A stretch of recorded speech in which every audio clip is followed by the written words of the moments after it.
Can you feel it? The weight of generations told to shrink. Can you taste it?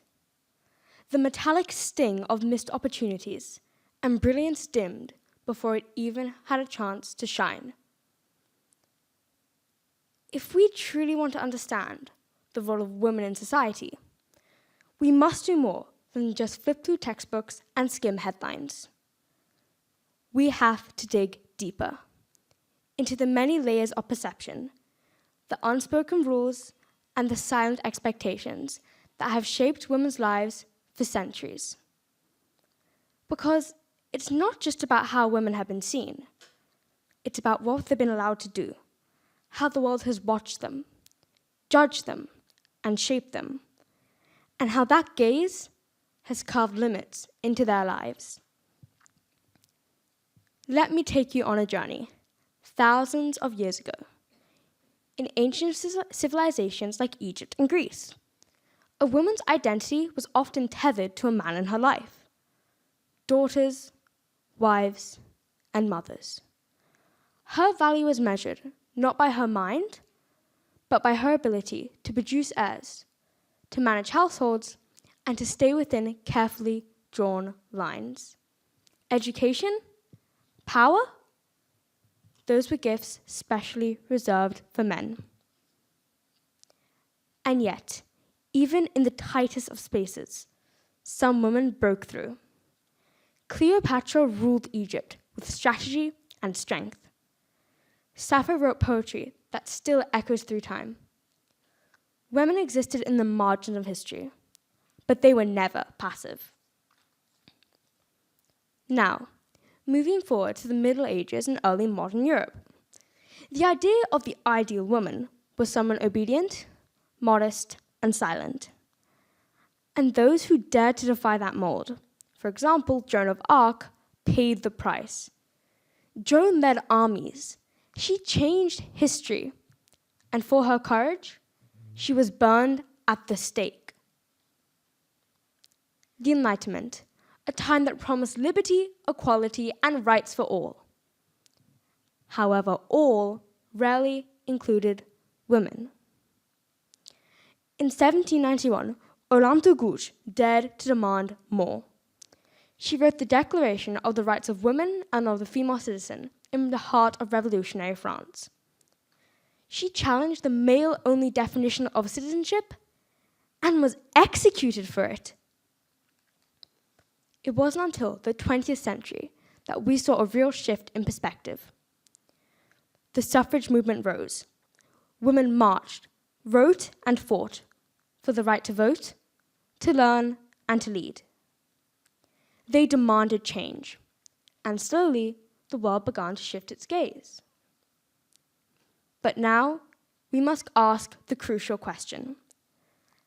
Has the perspective on women truly changed? Or has it only been repackaged, modernized, masked? Today, women can attend universities. They lead companies as well as countries. They win Nobel Prizes, fly planes, and break world records.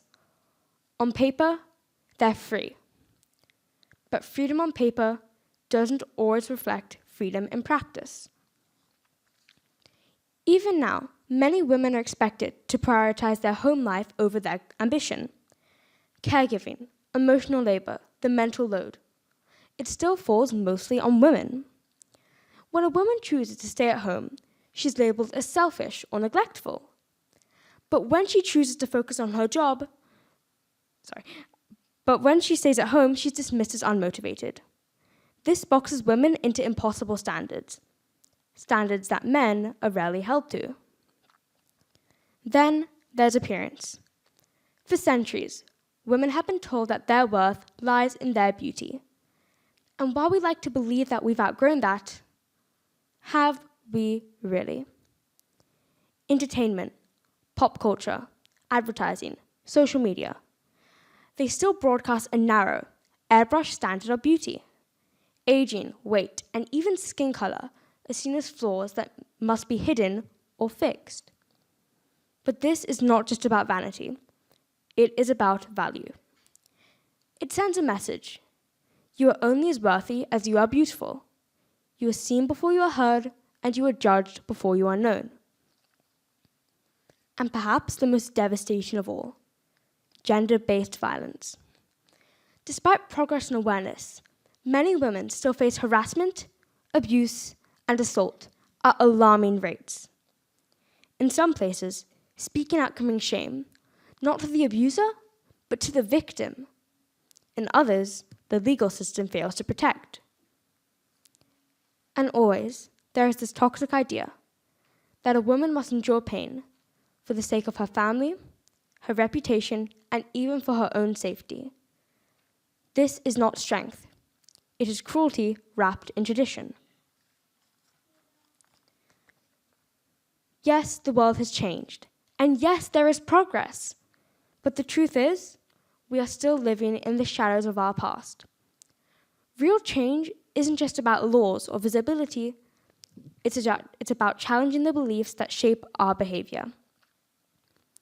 We must rethink the message that we send to young girls, that they must be perfect, pretty, and polite.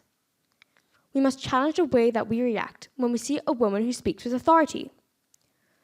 We must support women, not in spite of being a gender, but because they bring equal, powerful contributions to every part of life.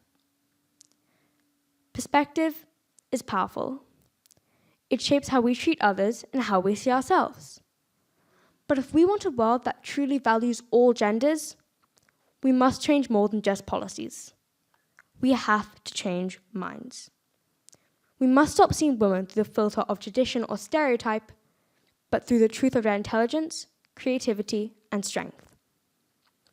As Coco Chanel once said, a girl should be two things: who and what she wants.